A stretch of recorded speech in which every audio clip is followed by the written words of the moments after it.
महाराज जी, मेरा प्रश्न है कि ग्रस्त से जुड़े व्यक्ति के लिए भक्ति योग का मार्ग या फिर कर्म योग का मार्ग, दोनों में से क्या मार्ग महाराज जी? कर्म योग भक्ति परायणता से युक्त हो ऐसा मार्ग चयन करना चाहिए। जैसे हम किसी के पति हैं, किसी के पुत्र हैं, किसी के भाई हैं, एक परिवार में हमारे बहुत से धर्म हैं जिन कर्तव्य कर्मों का निर्वाह करना है। फिर हम समाज में हमारा एक व्यक्तित्व है, हम किसान हैं, व्यापारी हैं, नौकरी पेशा वाले हैं, या कोई अधिकारी हैं, या कोई नेता है। हमारा एक समाज में व्यक्तित्व है समाज सेवा का। अब हमको इन सारे धर्मों का निर्वाह करते हुए भगवान की प्राप्ति करनी है, क्योंकि मनुष्य जीवन का लक्ष्य भगवान की प्राप्ति है।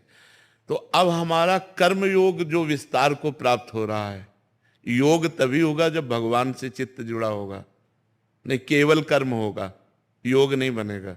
योग कहते हैं तेषाम, भगवान के वचनों से, तेषाम सतत युक्ता नाम भजताम प्रीति पूर्वकम ददामि बुद्धि योगम तम येन माम उपयांति ते।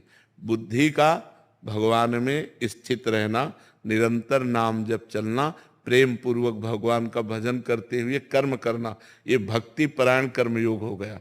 हर कर्म को भगवान को समर्पित कर देना। जैसे माँ में भगवान को देखा, पिता में भगवान को देखा, पूज्य जनों में भगवान को देखा, उनकी सेवा की और उस सेवा कर्म को भगवान में समर्पित कर दिया। अब ये कर्म योग बन गया।